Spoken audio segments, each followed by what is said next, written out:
Thanks, and welcome back to part 2 of my Impala dash conversion project. At the heart of this conversion project is the wiring conversion for the 67 to integrate with the 68's wiring harness and functionality. The process that I use started with reviewing the wiring diagrams for both the 67 and the 68 Impalas. I compared wire color codes, the routing, the grounding, alternator and ignition circuits, a bunch of stuff. Fortunately for me, both models use the same color codes for the same indicator lights, the signals and instruments, so that made it a lot easier for me to match the 67 to the 68's harness connections. Next up was analyzing the sequence of the circuit connectors to the bus connector for each model. I'd already mapped out the harness connections for the 68's cluster when I had designed my initial custom panel about a year and a half ago. So for this project, I was really pretty much focused on mapping the 67s. As a backup to my diagram study, I traced the individual indicator instrument circuits on the back of the 67's instrument cluster just in case. And by just in case, I mean in case of discrepancies. In any given model year, you had different variants, like you could have the SS model and a standard model, and a lot of times you might get a diagram, wiring diagram, that might reflect one or the other. It might try to kludge both together, and sometimes it can be a little confusing. You may have some discrepancies, and so I wanted to kind of double check that. And it's a good thing that I did. I did find discrepancies between the published diagram, at least the digital diagram that I had, and the actual circuit tracing on the back of the cluster. So in this case, I went ahead, ignored the diagram, and mapped the bus connectors to the cluster trace.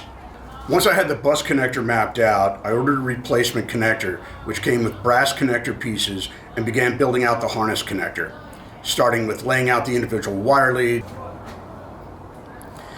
I then soldered up and shrink wrapped the circuit leads and installed it into the bus connector itself.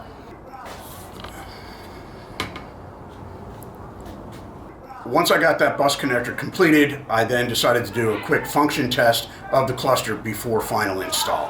And what that included was me just taking the cluster out to the car. I twist connected the wire leads from the bus connector to the existing harness to the corresponding circuits and turned on the ignition. Of course, I got into a rush. I forgot to ground the cluster, which caused some odd functional issues. Right blinker works. Left blinker's still not working. Fuel gauge working.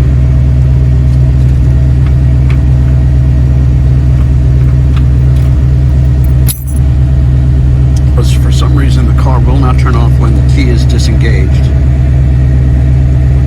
and the generator light is on. So I'm going to have to troubleshoot this. Anyway, so after I fixed that, hit the ignition again and found that the indicators, signals, and everything else worked just fine. However, with one exception, which was that the generator light still stayed lit for some reason. After that, I took an additional week, continued studying the wiring diagrams, did some additional circuit tracing, used a multimeter on the ignition and charging circuits, and ultimately came to the conclusion that I probably had some sort of a short in the printed circuit board that's on the back of the cluster with regard to the generator light. That's the only thing I could really come up with, which I will deal with maybe at a later time. At this point, I finalized the cluster install to include connecting the speedometer cable. And since the standard 67 cluster is indicator lights only, I also installed a functional gauge cluster so I could daily drive my ride. So let's face it, because that's why I'm building the car, right? Okay, so there you have it. That was my wiring conversion process to adapt a 67 instrument cluster to a 68 Impala.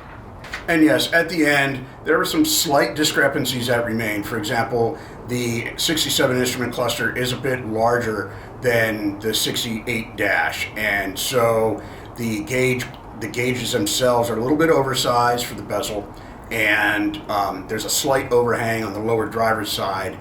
But I do have an extra bezel for grinding down to a better fit, and we'll work on that a little further down the road. I'm also going to have to install a new fuel sender, and I'll probably upgrade to a digital clock work because the old clock doesn't work. Also, don't forget to check out my new series on my 1974 Datsun 260Z. It's going to be a real project. I just put the intro video up last week. It's just a few minutes long to kind of show you the car and the challenges that that's going to be. And again, thanks so much for watching to the end. And if you like what you're seeing, please hit subscribe and like. If you have suggestions for making the videos or the channel better, just hit me up in the comments below or DM me. And again, thanks again for joining me on this journey as I develop these cars as a new hot rod mechanic.